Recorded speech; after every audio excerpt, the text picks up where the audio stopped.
Hey Internet, it's RJ. Welcome back. Thanks for tuning into this show today. Now today is Sunday, so you know what that means. We're going around the net with all the news you can use in the week that was in credit and finance.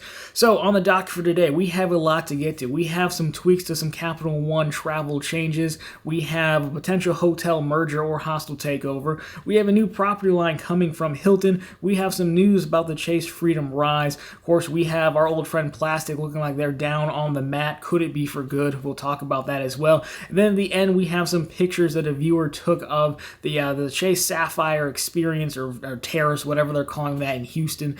So we'll take a look at that as well. So of course, action-packed show today. So go ahead, press the subscribe button, and let's get to work. Now, here we have it. We'll lead off with Capital One and the Venture X. So one of the features, if you use your Venture X and you go through Capital One Travel, they have like a price protection feature where if like a flight or something changes, I think it even applies to hotels and rental cars. The price basically changes, I think more than $50, at least 24 to 48 hours before departure, they would give you a refund. And that refund used to be straight cash. However, they are changing that. It's a minor change, but it is a bit annoying. They are changing it so that now they will be giving you a statement, not even a statement credit, a credit to use for the travel portal. So overall, I mean, it's just really annoying that I paid in cash, but I can't get cash back from the refund. It's not terrible, but it's a story because we do have our eye on the Venture X and what the next year or so holds for that card. I see it very analogous to the Sapphire Reserve. You break out onto the scene with a $100K offer. You bring in a lot of people, and eventually down the road, the Sapphire Reserve hiked the fee up, and then they, changed it, but the card was never really the same. So we're kind of cautiously looking at the Venture X to see if that's what they're going to do as well. We've seen the Priority Pass change. This isn't like an over-the-top change where we need to freak out and say devaluation, but it is a change and probably a cost-saving play as well, because how many of those credits get used, people forget about them, what have you, or nothing else that keeps you using the card. And Capital One's never really been good at the cross-sell play. There is no cross-sell play for the Saver One that goes really well with this card. They don't have a third card to add. They limit you on cards. I've ranted about all this stuff before. All that to say, we're just going to keep our eye on what the Venture X does going forward. So that is our Venture X story. Now, we have another interesting story to take a look at. This one is from our old friends Plastiq. So if you know Plastiq, they were the service that allowed you to pay just about everything with a credit card by going through Plastiq, and then Plastiq would do an ACH or mail a check. Well, Plastiq has been under attack from the banks, the lenders, the payment networks, just slowly making it, less advantageous. Amex doesn't even participate with them anymore. Well, it looks like now, unfortunately, Plastiq actually filed Chapter 11 bankruptcy. Now, they do state that it's related to the SVB collapse, but, I don't know. I mean, I don't know a ton about it, but, there were a lot of companies that worked with SVB, and we haven't really seen this downfall of these companies, given how fast the bank was taken control over and put in receivership and all that. I mean, I really think this stems to, Plastiq came out with a business model that was, hey, it was on their website. You can use your card, you will earn points. Yes, there is a fee. I couldn't find the article or remember who said it, but I really feel like I remember reading somewhere that Plastiq actually had worked with the major players in the game, being either, card issuers and the payment networks when they first came out. And then slowly, they started pulling back things, mortgage payments, car loans, Amex pulled out altogether. So that, yes, you can still use it, but it's a shell of its former self. So really, I don't know. I think it's a sound business model because they're really one of the first to do it. But I think the business model has just gotten on the issuer's nerves and they no longer supported it. And that probably has to do something with it, in my opinion, which is really a shame.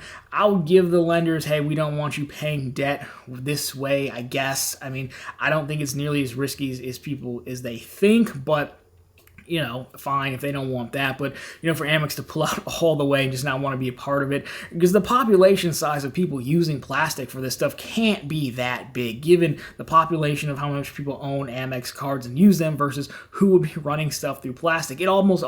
It only makes sense in specific use cases, even for that small population. So, those are my thoughts on that. They do have a potential buyer lined up.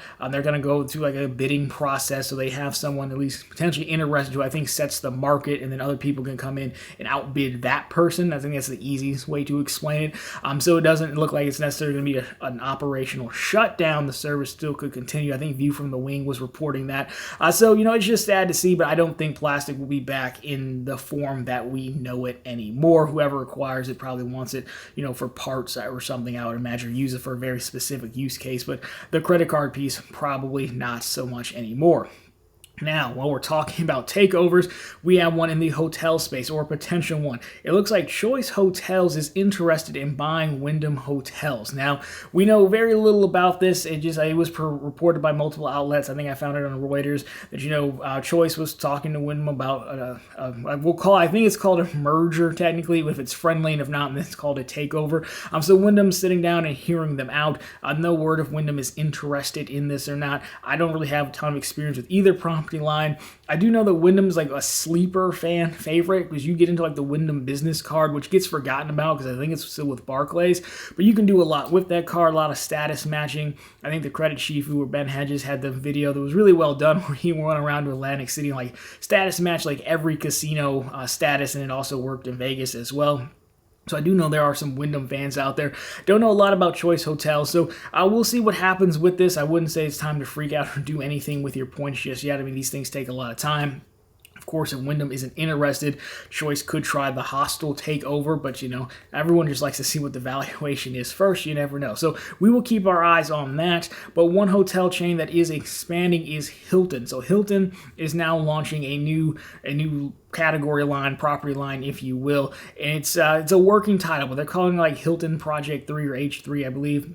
It's going as, and this is really billed as a long-term stay, property, right? So not necessarily a hotel room, but it's kind of built out like an apartment. So luckily they did include a lot of stuff in the press release here. So we'll put up some pictures and the video of it.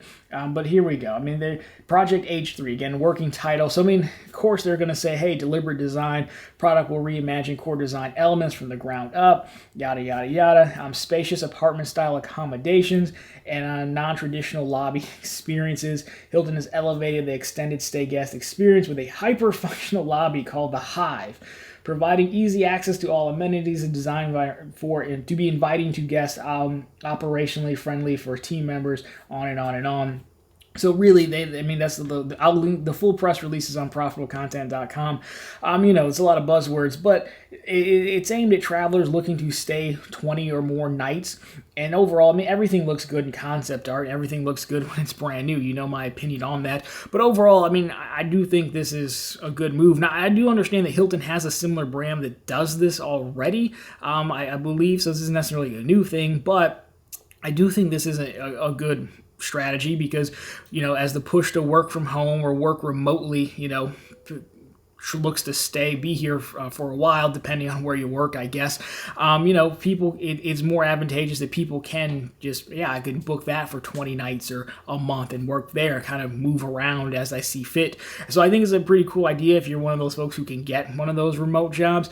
It's one of those things we just seem to be at war with employers. I don't know that work from home or work remotely is going to last the way we want it to, but I think it's a good way to push into that market. And of course, there are just professions like consultants and things like that where you are on the road quite a bit. So maybe it becomes more affordable to just do that, set up shop there versus flying there and back, every single week. So again, not revolutionary, but it does look nice at least. So we'll keep an eye on that. So if you are a remote worker, let us know if you would, if you kind of live that nomadic lifestyle, if you will. Now we'll close, as always, on two Chase stories. So the first of all is the Chase Freedom Rise. That is Chase's new credit cards, not out yet, but the trademarks have been found. They were coming out with a new credit card. Now from the name, we were assuming it's going to be something like, Rise Up Your Credit, which is a segment of the market that Chase has long since ignored, really. They really don't care for subprime. They're like the only issuer who doesn't have a platinum card, thankfully, because I don't love the platinum card name, but we do have a slide from Investor Day that you've got on screen where Chase is basically talking about the Freedom Rise. So of note here, and if you are interested, we posted the link to the whole investor pitch deck on profitablecontent.com. This particular one is page 54. So it does show the card launching later in 2023, and then in quotes, leveraging the strategic advantage of our branches to help new to credit prospects, which I think tells us the exact target demo of this card overall, which is kind of what we expected. Not necessarily it's a big revolution. Skim through the deck. I think it is interesting. It does speak a little bit to Chase's cross-selling strategy and what we always say here, that a bank is a sales floor, and that's kind of, when they say strategic advantage of branches, that's what they're talking about. Come into the branch, start a relationship with a banker, probably for folks who, are maybe aged out of the student card category, right, needing credit builder card. So I wouldn't expect much. This could still very well be a rebranded version of the Slate Edge, or you could leave the Slate Edge because that still serves as a balance transfer type card technically, which everyone does have except for Chase really, and then you could have this as your credit builder card potentially. So yeah, that's generally what that means. It's probably only going to be in branch, I would imagine, as well, leveraging the branch experience. Because again, you could build a banking relationship of sorts if you wanted, if you're into that whole thing, and they can try to get you into their products. So they'll probably try to offer you some kind of deposit account while you're there. You know the deal. So long story short, if you were waiting around to see what the Freedom Rise would be, I would not hold your breath because most people here will not be interested.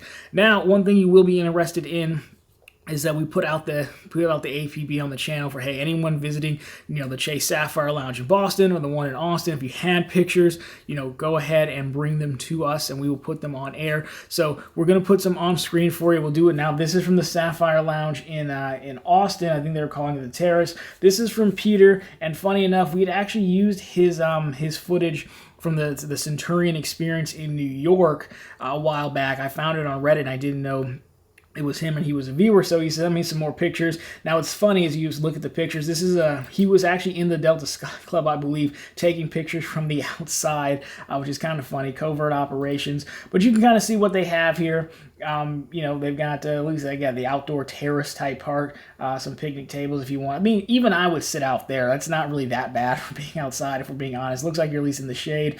Of course, looks like they have that those beanbag game as well, that shuffleboard as well. So overall, it looks fine. It does look small, but it was always supposed to be small. It was never built as a real lounge, just a little setup. So it is nice to take a look at it, even if our operative didn't get all the way inside. Now, Peter is a selfish individual, and he did not have a link to plug. But again, if you send us pictures from the lounge in Boston or something like that, we'll definitely put them up here.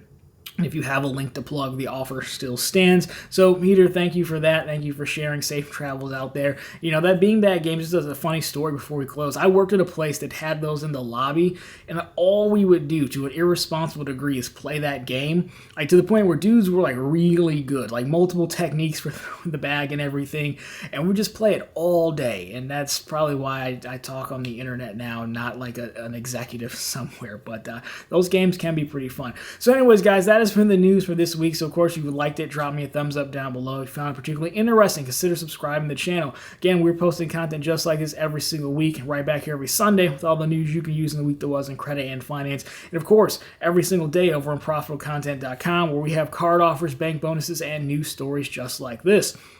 Of course, question for you. Let me know what you've seen going on in the news. What do you think about these stories? What else is going on out there? Love to get your thoughts on all of it down below. Anyways, guys, that's going to do it for this one. As always, thank you so much for watching. I'll talk to you very soon this week.